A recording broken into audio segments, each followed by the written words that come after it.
فضولیات میں. کتنے لوگ ہیں جو صبح سے شام تک کم سے کم 4 سے 5 گھنٹے موبائل پر ہوتے ہیں, فیس بک پر ایک کے بعد لوگوں کی ٹائم لائن یا ان کے پوسٹ چیک کرتے رہتے ہیں اور انجوائے کرتے ہیں. نہ ان کے علم میں اضافہ ہوتا ہے, نہ واقعی کوئی زندگی میں تبدیلی آتی ہے. وقت نکلتا چلا جاتا ہے. اچانک دیکھتا ہے کہ 1 گھنٹہ ہو گیا, 1 گھنٹے سے میں بیٹھا ہوں بستر پر لیٹے لیٹے, آنکھ کھولی اور اسی میں سکرول کرتا رہا یہاں تک 1 گھنٹہ نکل گیا. وہی آدمی ہے کہ اگر نماز میں امام صاحب نماز لمبی کر دیں تو پریشان ہو جاتا ہے, یہ کوئی نماز ہے, اتنی لمبی نماز پڑھاتے ہیں, ہمارے کام ہوتے ہیں اتنے سارے. لیکن وہی آدمی ہے جو موبائل فون پر اتنا زیادہ وقت اتنا دیتا ہے اس کو, اور ذرا بھی اس کو احساس نہیں ہوتا کہ میں نے کتنا وقت ایسے کام میں لگا دیا جس کا واقعی میری زندگی میں کوئی فائدہ نہیں ہے. کس کی زندگی میں کیا ہو گیا, مجھ کو اس سے کیا لینا دینا. نہ کوئی علمی ترقی, نہ کوئی تجارتی معاملہ میرا اس کے ساتھ جڑا ہوا ہے, نہ کوئی اور معاملہ جڑا ہوا ہے, نہ میں اس میں کچھ کر سکتا ہوں. بس ایک تجسس ہوتا ہے, ایک کیوریوسٹی ہوتی ہے, ایک نئی چیز دیکھنے جاننے کا شوق انسان کے اندر ہوتا ہے, اور یہی شوق زندگی بھر سالوں سال اس کو دیوانہ بنائے رکھتا ہے. موبائل فون کو چھوڑنے کے لیے تیار نہیں ہوتا, سوشل میڈیا سے کٹنے کے لیے تیار نہیں ہوتا. یہ جو وقت ہم ضائع کر رہے ہیں, قیامت کے دن یہ اللہ نہ کرے ہمارے لیے حسرت کا سبب نہ بن جائے.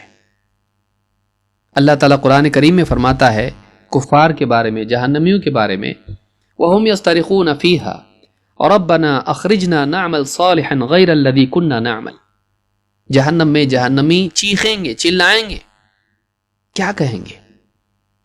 رَبَّنَا أَخْرِجْنَا نَعْمَلْ صَالِحًا غَيْرَ الَّذِي كُنَّا نَعْمَلْ. اے ہمارے رب, ہم کو اس جہنم سے نکال دے.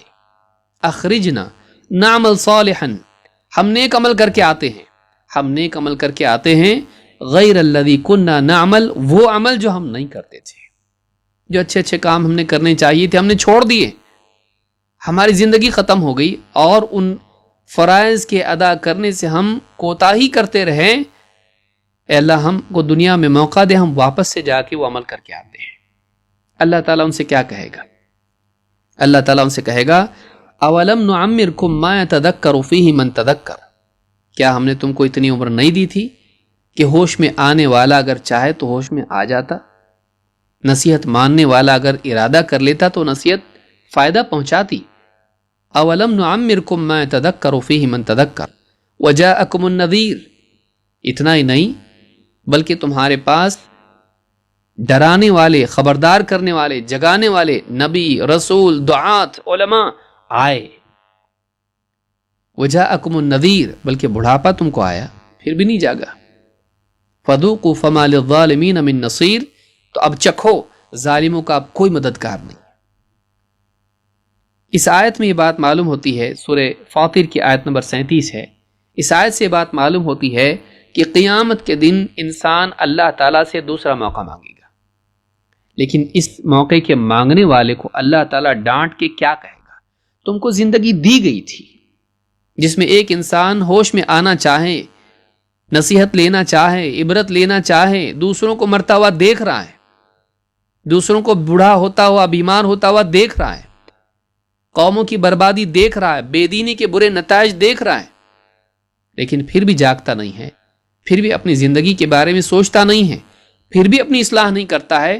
کیا چیز تجھ کو جگائے گی؟ تجھ کو موت جگائے گی. تجھ کو موت جگائے گی. جب تیری آنکھیں بند ہوں گی تب واقعی تیری آنکھیں کھلیں گی. قیامت کے دن جب حشر میں اٹھایا جائے گا تب تیری آنکھیں کھلیں گی. لیکن اس وقت میں انسان کا عبرت لینا, اس وقت میں انسان کا جاگنا کیا فائدہ دے گا؟ اس لیے کہ واپس آنے کا موقع ختم ہو چکا ہوگا, اصلاح کا موقع ختم ہو چکا ہوگا, زندگی ختم ہو چکی ہوگی. عجیب بات یہ ہے کہ انسان چاہتا ہے اس کو زندگی ملے اور وہی انسان وقت کو برباد کر رہا ہے. وقت کیا ہے؟ وقت ہی تو زندگی ہے. یہ جو ہمارا وقت ہے, ایک ایک دن, ایک ایک گھنٹہ کر کے جو ہفتے مہینے نکل رہے ہیں, یہی تو زندگی. اور زندگی کیا چیز ہے؟ زندگی انہی چھوٹے چھوٹے وقت کے ٹکڑوں کا نام ہے جس کو جوڑا جائے تو پوری زندگی بنتی ہے. ہم ان ٹکڑوں کو ضائع کر رہے ہیں کا مطلب اپنی زندگی کو ضائع کر رہے ہیں. لہٰذا ایک مسلمان کو چاہیے کہ وہ جاگے،